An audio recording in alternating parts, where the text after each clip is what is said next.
It's time to get down in Oztown.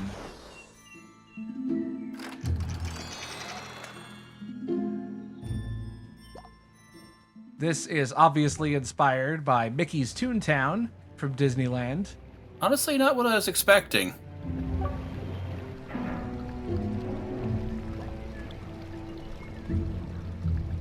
This Oswald guy seems to have, like having statues all around the place. He has an inflated opinion of himself. Also, that man appears to have a safe dangling over his head. I'm sure that's not important. Ooh! Ooh! No!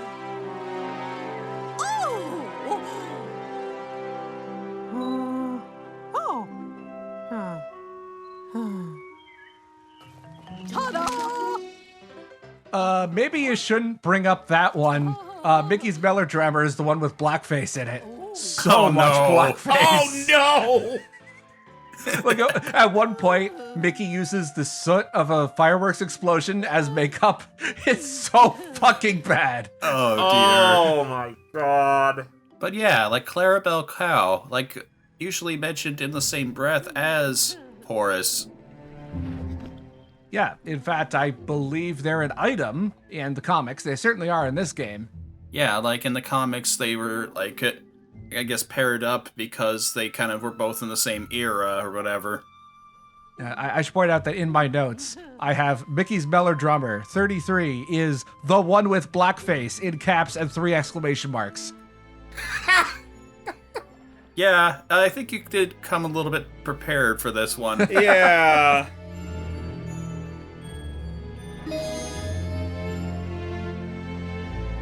Well, it's time to investigate the safe. But before we do that, well, first of all, let's talk to this guy. Now, he has a quest that relies on using a lot of thinner. We're not actually going to do that yet.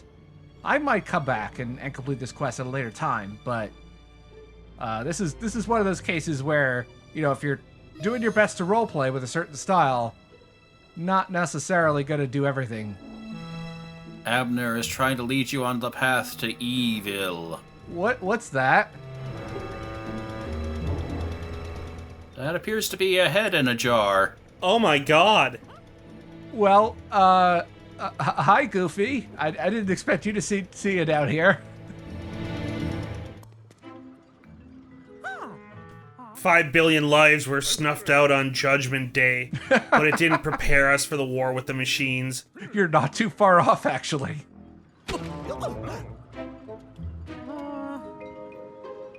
Gorge.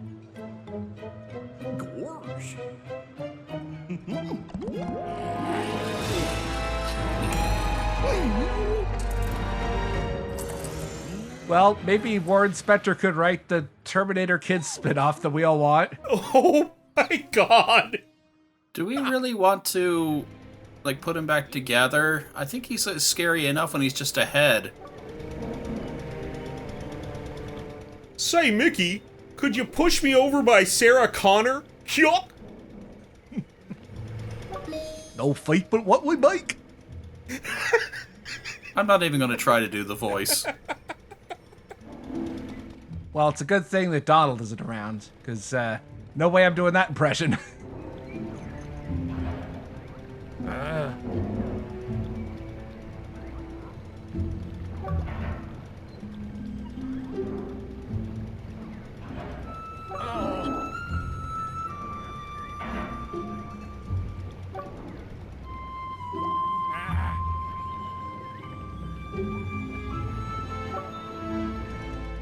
You think you might want to move like 3 feet to the left. That would really help. No. Nah, he's too moody to care about moving. He's literally looked up at the safe like twice now. Maybe he wants to get crushed. Well, I mean, crushing him is an option, but that's the thinner path. We're not going to do that. You might have noticed there that the support beam is made out of tune.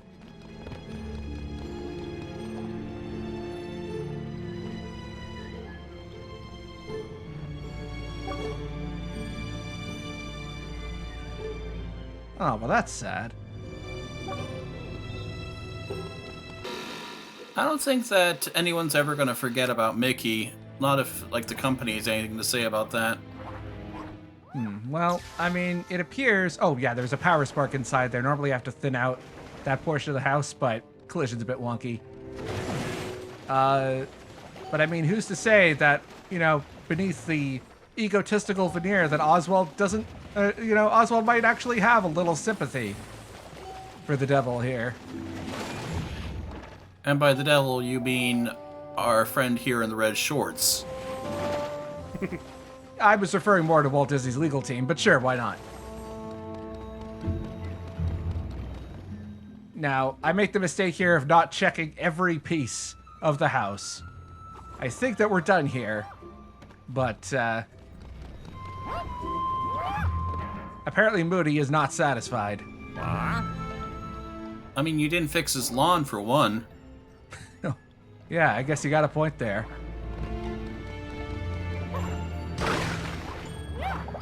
There's one little bit of the house we have to paint in, and then it'll be fine.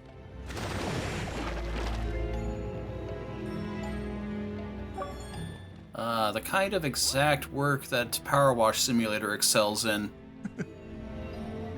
Now, this is interesting. That is actually a real car. That is the Fiat 500, also known as a Topolino, which is the Italian word for mouse, as well as Mickey Mouse's name in Italian. And in a complete coincidence that I find very funny, my mother is currently between cars, and her current rental is also a Topolino. Just by sheer coincidence. That is interesting. It's a pretty decent car, but unfortunately, if you're over 6 feet, it's terrible. So I would recommend it to anyone who's under 6 feet. So you can fix every part of a house except the sucky front door? What? Like, I noticed that you painted in everything, but the front door still looked terrible. Yeah, the front door is not made of tune for whatever reason. Well, I mean, everyone's got their own systems for memorizing things, I guess. Wait, the safe combination was 752? Why not 451? That is one of the things I'm genuinely disappointed about that there are multiple opportunities for this game to include the obligatory Immersive Sim Area 451, or Fahrenheit 451 reference, and they don't do it.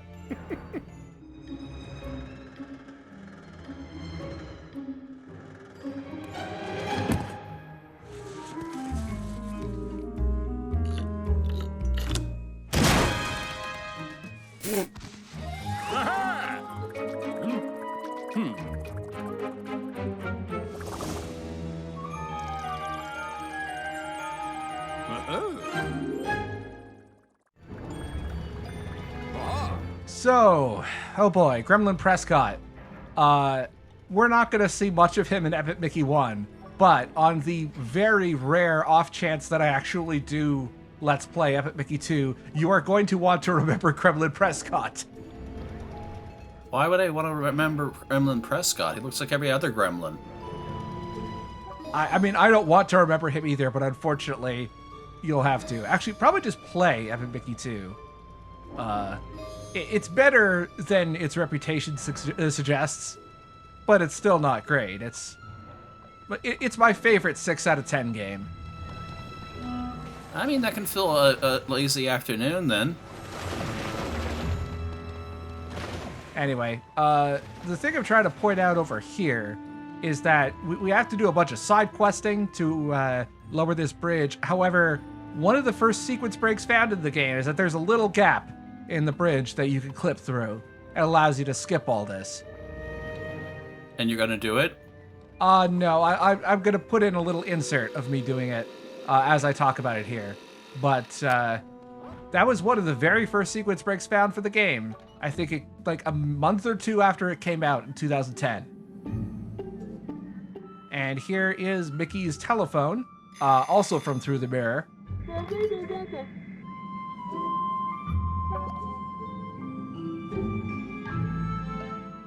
You know, that reminds me actually of, like, you remember those, like, waddling, like, duck thingies Like with the horn-like noses in Alice in Wonderland. Yeah, now that you mention it. And the telephone's not kidding, by the way. If you let Prescott into Mickey's house, he will fucking destroy the phone. But you'll be able to end the quest instantly, at least.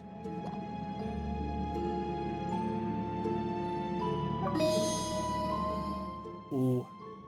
That actually makes me wish for a much deeper morality system in this game. Well, I mean, that's the problem, that if it gets too intricate, the kids won't be able to follow it. I understand why it's a bit restrained Sure. for the other Mickey games. Why is Prescott racist against telephones? I don't know. No, you can't go get me wrench. I like my phone.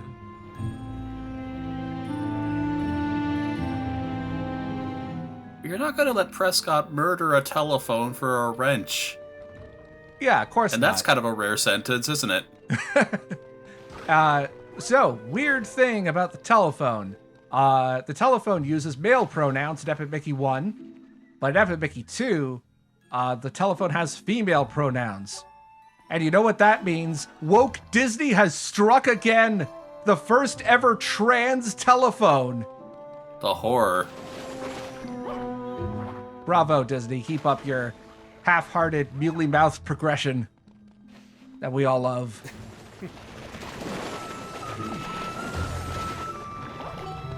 It takes real bravery to put in a 5-second lesbian kiss in Star Wars so they can edit it out for the Chinese audience.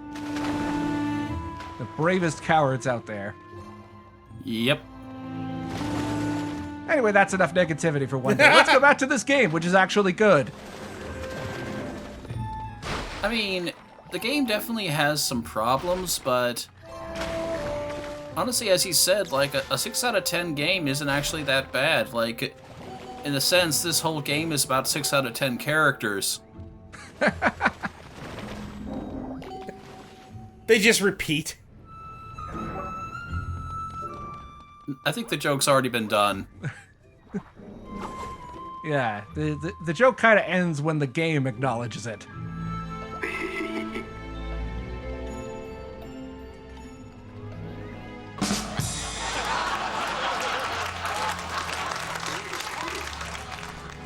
There, I let myself have one joke edit in the entire Let's Play, and that's it. Oh, I thought that was actually in the game. I wish.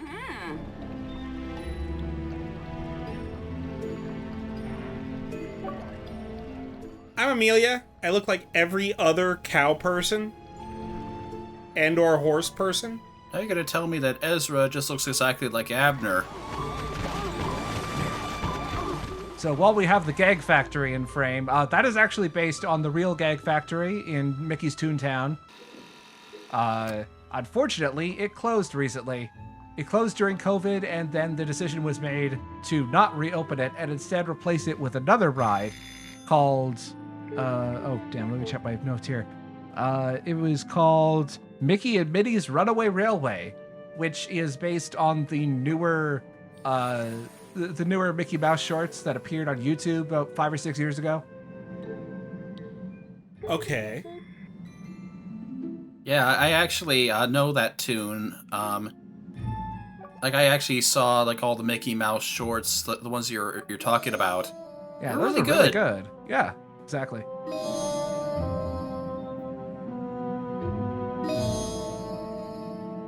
There, we were able to complete the quest without letting Prescott fulfill his fantasy of destroying a telephone. I'm pretty sure that would count as a hate crime, given what he said earlier.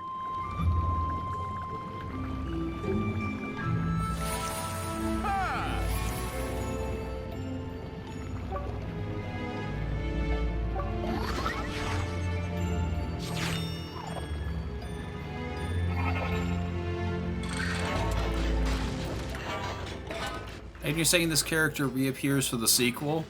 Yes, in fact, he's one of the major side characters in the sequel, and I have no idea why. Is he still racist?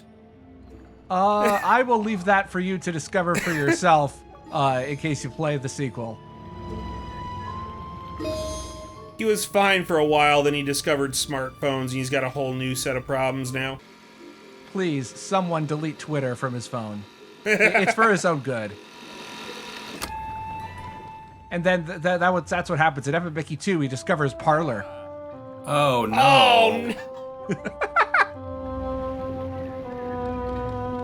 Oh, no. One note I forgot to mention. The implication with Goofy and a couple of other big Disney characters, those are robotic forms built by Oswald because he's jealous of Mickey for having his friends. I have a feeling like we might not have the happiest meeting with Oswald when we actually, run into the guy. So, this is Mickey's Steamroller from 1934. There is one notable thing about this short, which we'll see in a minute here. It is that this marks the animated debut of Mickey's nephews. You can see them right there. Mickey has nephews? Yep, nephew has Mickey's. Mickey has nephews. They are named Morty and Ferdy Fieldmouse. They later became supporting characters in some of the comics.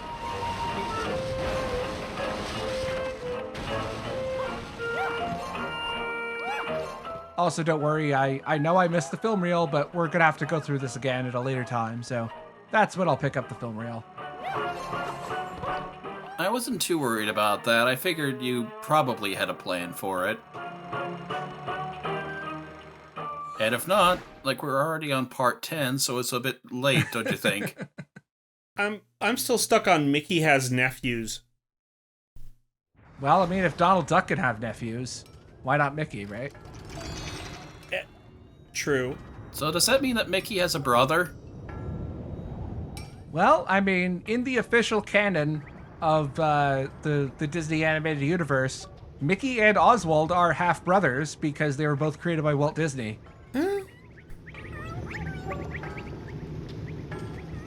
And speaking of family, the Bunny children are Oswald's children. There are, according to the webcomic that was available on the App Store for a while, Oswald has 420 bunny children. All of them are named Oswald. Wow, he was a very lucky rabbit. Oh my god. Welcome to Mickey Junk Mountain. This is an area made entirely out of old and forgotten Mickey Mouse merchandise. And it's one of my favorite areas in the game. Oh my god, this is fascinating. Yeah, I'm not exaggerating when I say that every single texture, well, almost all of them, are based on a piece of old Mickey Mouse merchandise. By the way, did you just throw a child into the thinner river? That wasn't me. That was my evil twin brother. Mm-hmm.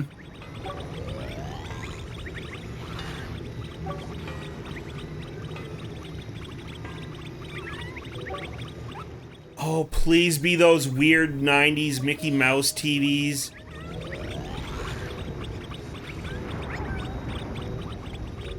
The bunny children are strange. If more than 5 of them circle you, they'll pick you up and throw you into the river. And the bunny children are probably the one enemy type that's best dealt with melee. With murder. Yeah, we have just murdered. Oswald now has 415 children. Now, I didn't get it on camera, but that bunny child grew big because it just ate a spatter. What?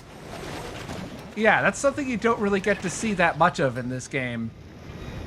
Well, kids, they like to put stuff in their mouth. And here's the TV. It's playing Steamboat Willie, of course, and it distracts any nearby enemies.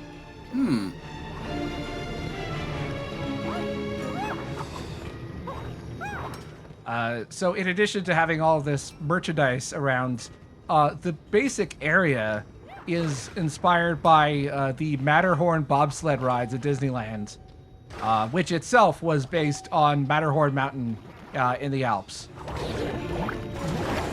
Now, the legend has it that Walt Disney saw Matterhorn when he was on vacation in Switzerland, and then, in lieu of an explanation, he just sent a postcard over to the head Imagineers and said, "Build this."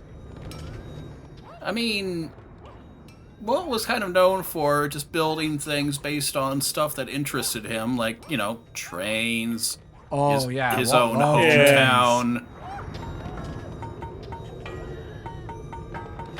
I mean, it should also be mentioned that one of his passions was trapping gremlins in cages and then sending his children out to free them.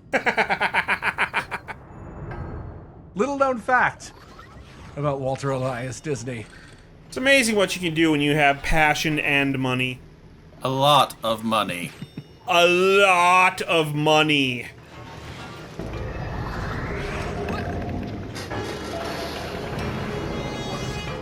Well, I guess while we've got some downtime here, Oswald does have a love interest, similar to the other characters, but it's a love interest from some of the older Oswald cartoons who never really had a proper name. Sometimes she was named Sadie, but her name in this game is Hortensia, which continues a trend where all of the main characters have a love interest with the same letter as their first name.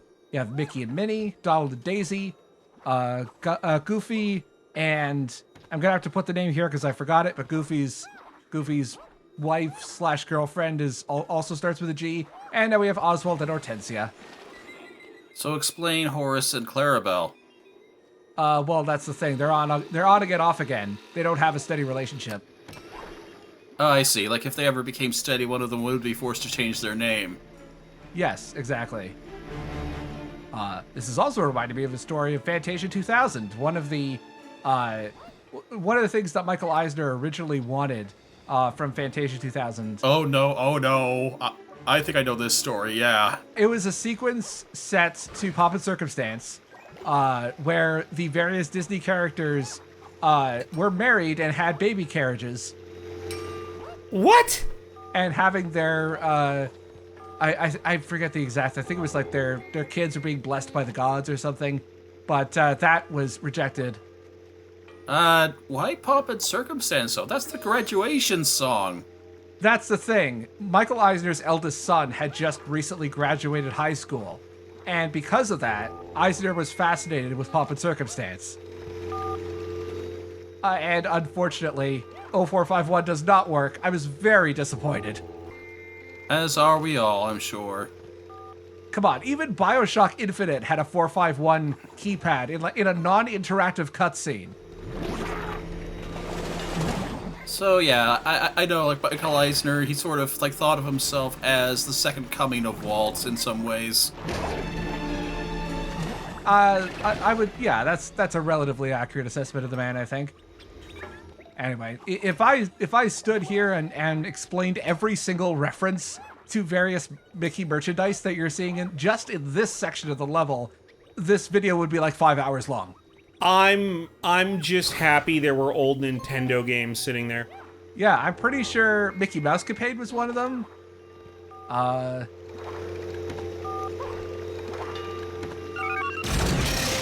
And this is an alternate code to get this chest. I believe there's a pin in there. I think Magical Quest is in there, close to like the bottom right of the keypad. Also, this is me discovering that the switch on the liver on the thinner was actually timed. I didn't know that.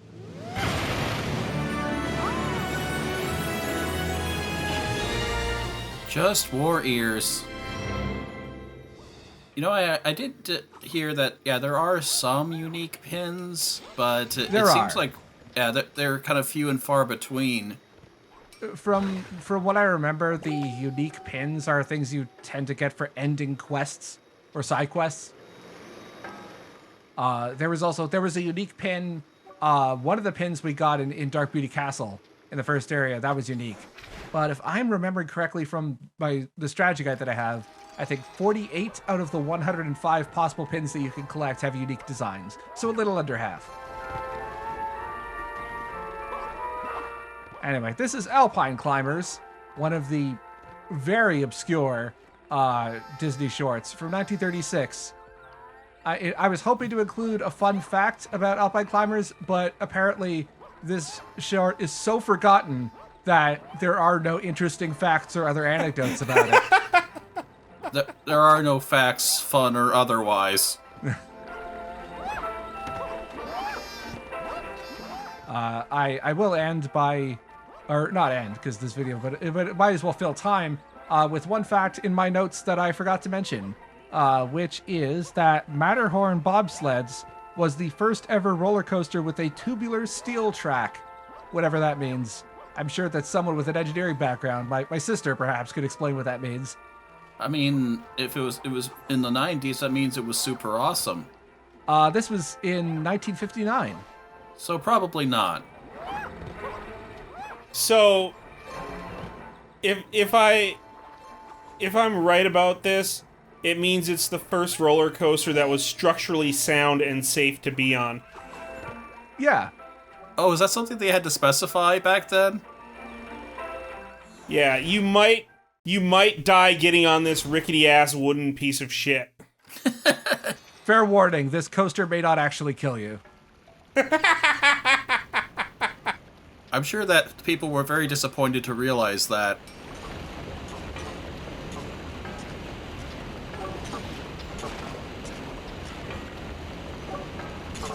I recommend watching Class Action Park and then coming back and looking at any of these references to theme parks. I mean, I know about Action Park. Other names for it were Traction Park. What were some other ones? Yeah, I would recommend that documentary as well. It's a great summary of the disastrous history of that place. Anyway, this is a new enemy type. In fact, a whole subsection of enemies called Beetleworks, which are they are mechanical monsters made by the Mad Doctor, who is working for the Shadow Blot. And as Gus said in his introduction, you cannot use paint on these. You have to thin out their armor and then use melee on their weak spots.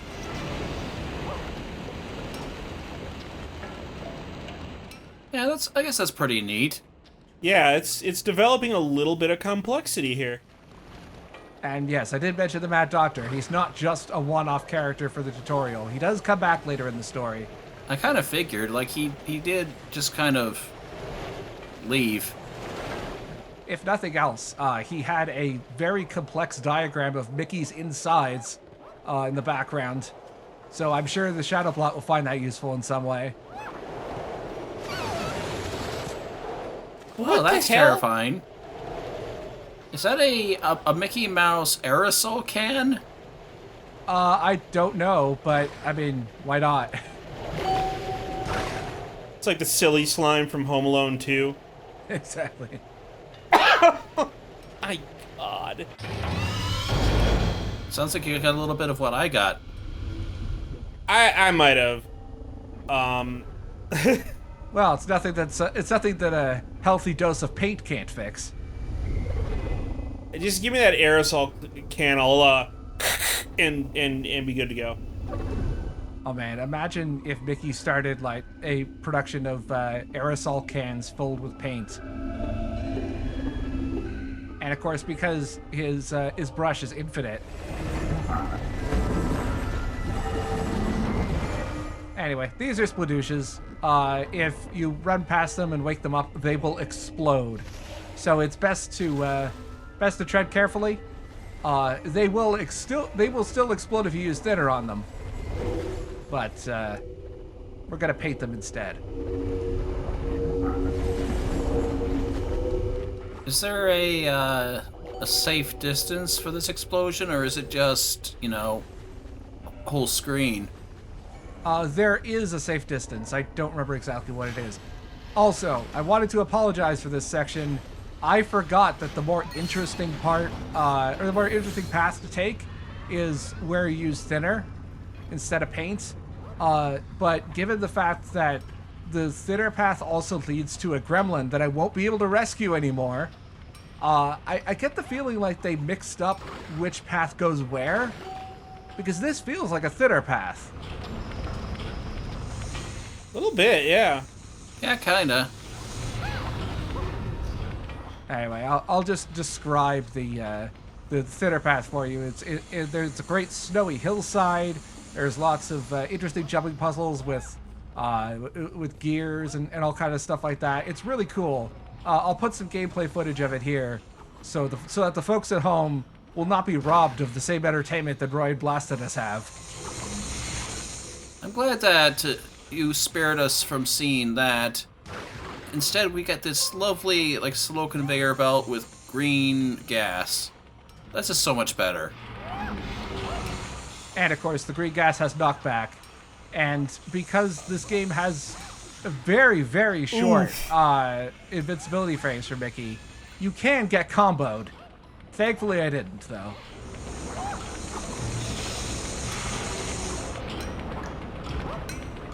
How long is this conveyor? It's only one more turn. Okay.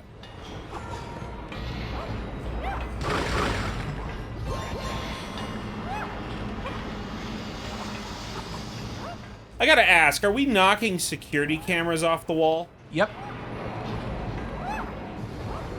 We're dismantling Oswald's surveillance state. Exactly. In a strange way, the more popular authoritarian mouse has become the revolutionary. Well, Mickey is more just a hapless puppet. Like, he's not really... I mean, I guess he's sort of part of the problem. And that's it. As soon as the mascot for a notorious corporation becomes sentient, they instantly turn against their former master. Now, wouldn't that be an interesting plot for a movie? Unfortunately, the closest thing that we have to a subversive anti-Disney film, or at least one that uses the intellectual property of Disney, is Escape from Tomorrow, which is horrible. Don't see it. Was really disappointing. Yeah, I've seen reviews. It just seems really more spiteful than anything. Just a guy who just really doesn't like the parks for really stupid reasons, basically. Yeah, basically the entire movie is, ha ha, adults are stupid for going to Disneyland. Isn't that funny and insightful commentary? Oh, wait, sorry. I said earlier that there wasn't going to be any more negativity. I lied. I'm sorry about that.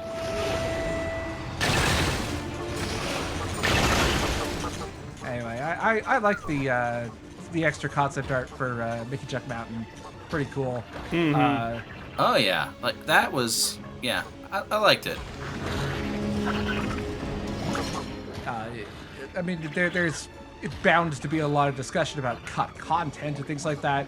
When you're actually counting things that survived the early pre-production phase, or things that actually had to be removed, there actually isn't that much. Most of the roughness around the edges comes from the fact that this was released about a year earlier than it should have been, in order to reach the holiday market for 2010. But in terms of actual cut content that was meant to be in the game, it wasn't just a thought experiment. There was one area that was going to be based on Alice in Wonderland. That was cut. In fact, you could actually see in the opening cutscene when the bottle with all the thinner goes into the wasteland. The sinkhole that it creates is where the Alice in Wonderland area was going to be. Huh. And the other big piece of cut content was actually in Mickey Jump Mountain, in this area right here, which there was going to be an enemy type that was based on the Yeti that you see sometimes on the Matterhorn bobsled ride, but that was cut just for time, and so they could focus on polishing the other parts of the game. It does seem we sort of transitioned from merch to generic evil lab. I don't know. Like, I feel like they could have done more with the merch concept, even though it is pretty cool what they actually did do. Well, start of the next video, there will be an area with even more merch in it. Oh, nice.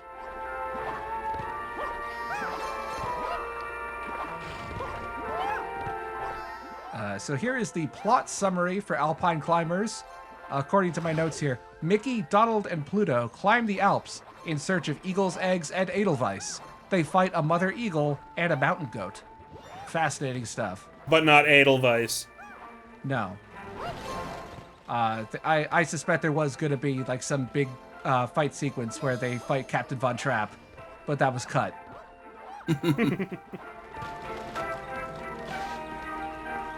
By the way, if you are in Austria or know someone who is Austrian, do not mention Edelweiss the song to them at all. They hate it, especially people who think that it's the national anthem. Oh God, don't do that. Oh boy.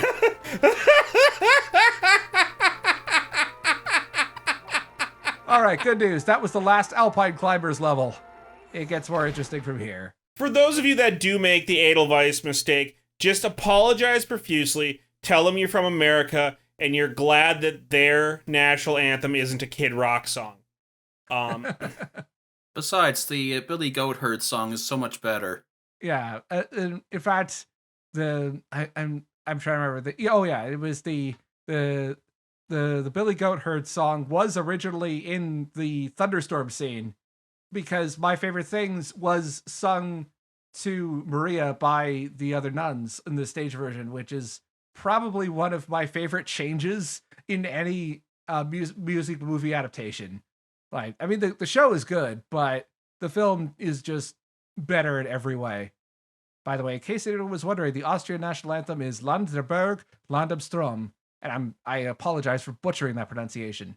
Anyway, I guess we're going to be talking about actually Epic Mickey next time, right? Yeah, eventually. Maybe. I forgot there was a video game in the background. It's like, what's this talk about the sound of music? Way more interesting.